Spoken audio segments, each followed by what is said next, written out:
In this edition of our Work Now initiative, we're talking with State Representatives Kabir, Karriem, and Cheikh Taylor. Guys, thanks for taking the time. Thank you for having us. Now, we're hearing a lot about companies, industries needing people to go back to work. And I kind of wanted to talk with you guys a little bit from a leadership standpoint as far as what you're seeing and what you think when you hear people need to go back to work. What comes to mind? Well, I got it first. Go for it. Well, you know, look, of course people need to work, but being a state legislator and representing my constituents, I also have to be an advocate for wage increases. And I think that's part of the problem that we have, where you have someone making $7.25 an hour, working 40 hours a week. That's about $290. Well, through the pandemic, individuals were getting, I think, $235 from the state and an additional $300 from the federal government. Well, that's $535.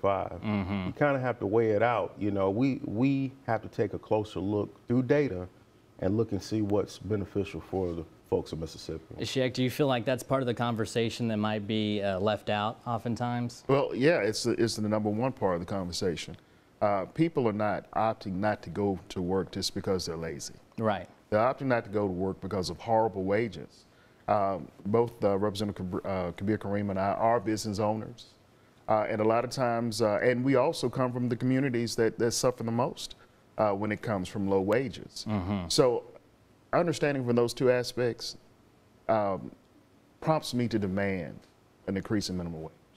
Right. I want to see my employees and I want to see others in the state of Mississippi benefit, have one livable wage, and be able to be home with their children and their families when the evening comes. Right. So Kabir, coming out of the pandemic, where do you think we should go from here? Because like you mentioned, people do need to go back to work. We need to have those jobs filled. What's the next step in the process? Well, I think we need to have a very honest and open dialogue about where we are in the state. And through data, looking at data and let the decisions that we make be data driven. But we have to take a closer look at work-related legislation that's going to improve the condition of the people of Mississippi.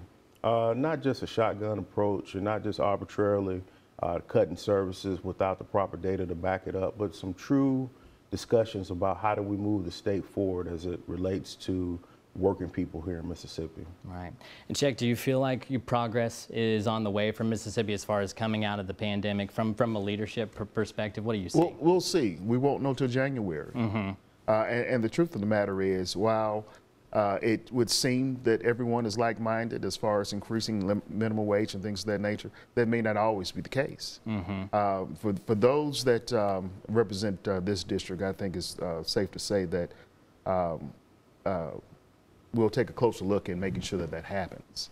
Also, you know, we have to make sure that as we increase minimum wages, that there's a responsibility for local government to make sure that people have jobs to go to with the increase in minimum wage. Sure, not just having that expectation for people to go back to work. Exactly. Right. That's all I have. Is there anything else that you guys would like to add on the subject matter? Or are you good? I just would hope that people would stay involved, come to the capitals, make sure they know about the legislation that's being produced, because it's a very interesting process. And this work-related issue is going to be something that we're going to probably have to deal with during the 2022 legislative session. I hear you. Guys, thanks so much for talking with us today. Thank you for having us. Thank you.